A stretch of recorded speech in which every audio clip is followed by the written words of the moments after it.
Last Unicorn is an anime whether you agree or not. Whenever I talk about The Last Unicorn, a lot of people immediately think that it's probably an anime before remembering it's technically a Western animated film. Based on the character designs, the look and feel of the film, you'd be forgiven for at first glance thinking it was an anime, and I'm here to tell you that you're not wrong at all.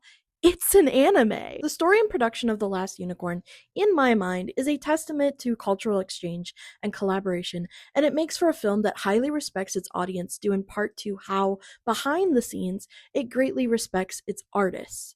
The studio responsible for The Last Unicorn was Rankin Bass, the same people who created Rudolph the Red-Nosed Reindeer and Frosty the Snowman. You know, like Heat Miser, Snow Miser. They had a long standing relationship with a Tokyo animation studio because of the high cost of their productions. That studio was Topcraft, who would paint cells, create and animate their stop motion puppets, and so much more.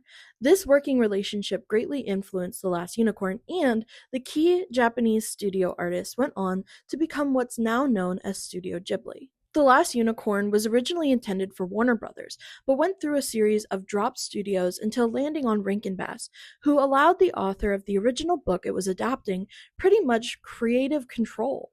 He oversaw the production and he wrote the screenplay.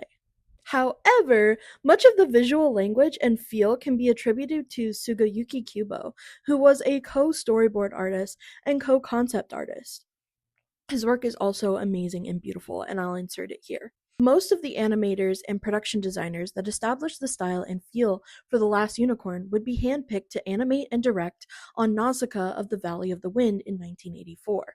Nausicaa came about because of The Last Unicorn, and I'd reckon that the influence of The Last Unicorn is present in a lot of anime thanks to the amazing art of Studio Topcraft. Things like Angel's Egg, Record of the Lodoss War, and maybe many, many others.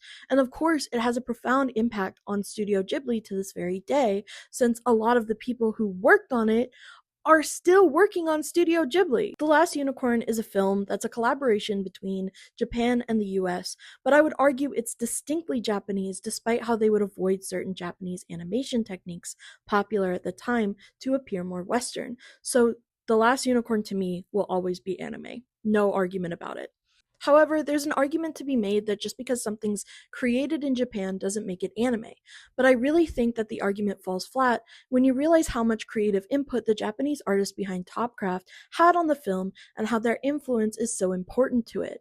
Rankin Bass was also never actually an animation studio, like some people think. It was a production studio, therefore it's more in line that while the American production is done by Rankin Bass, the fact is the art is distinctly Japanese. So that's why The Last Unicorn is anime whether you agree or not.